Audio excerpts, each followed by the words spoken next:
I'm thinking about either fighting October, November, hopefully against Fundora. I Yeah, mean, he has the belt, so yeah. Staying ready for this next fight coming up. We just have to announce it. But again, that's not up to us. That's the promotion job. I think that's the name. That's the lead runner. So hopefully we get Spence next.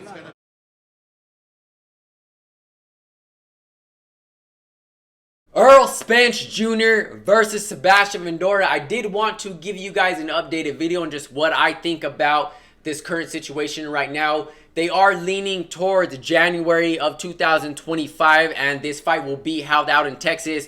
And Terrence Crawford did step aside as being Sebastian's mandatory for the WBO, and I think he did that for a business reason. I think there's more money involved in Terrence Crawford versus Errol Spence too than there is money in Terrence Crawford versus Sebastian Fundora for right now. So either way, after this fight, no matter who wins, I think Terrence Crawford is going to get that fight next. I mean, I wouldn't say that it's locked in for him, but I think that's the route he wants to go. He wants to make a business decision, and there's more money involved in Errol Spence versus Terrence Crawford too. Now we can get into the fight. I think a lot of us are excited to see the return of Errol Spence Jr., but here's my problem with the return of Errol Spence Jr. at 154. Since 2020, Errol Spence has fought one time a year. He hasn't even fought in 2024, and it looks like he's not going to fight in 2024. And I get it. The truth doesn't take no tune-ups, and I've always respected that about his career, but doesn't mean you should sit out for an entire year. Doesn't mean you should fight one time a year because the other fighter wants to be hard-headed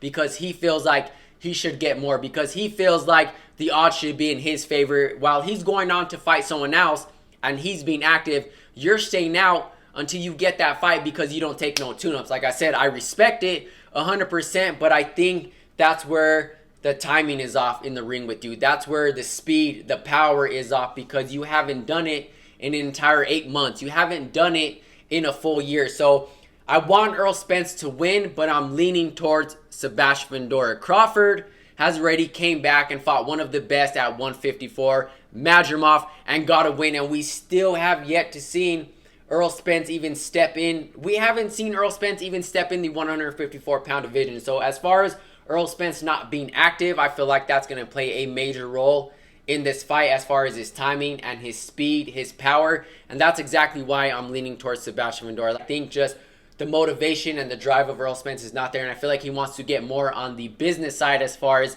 signing fighters and promoting fighters and just making his money that way for his career from here on out. So like I said, I'm excited to see the return of Errol Spence, but as far as this fight going his way, I don't see it happening. Let me know what you guys think about this fight. Let me know what you guys think about Errol Spence not fighting this year. Let me know what you guys think about the timing, the speed, and the power of how it's going to look jumping straight into a title fight with Sebastian Fundora. Like I said, he don't take no tune-ups, and I totally respect it, but doesn't mean you should sit out for that long. Doesn't mean you should fight one time a year. And as far as your career goes, you haven't even fought in 2024, and you haven't even felt what 154 pounds is gonna look like for you. And I do want to go to this fight. I'm trying to catch this fight. Like I said, we're still waiting for the date, press conferences, we're still waiting for tickets. So I will keep you guys updated on that. Like I said, let me know what you guys think about this fight. Let me know what you guys think about Errol Spence's situation as far as not being active. And let me know if you're going for Sebastian Fundora or Errol Spence.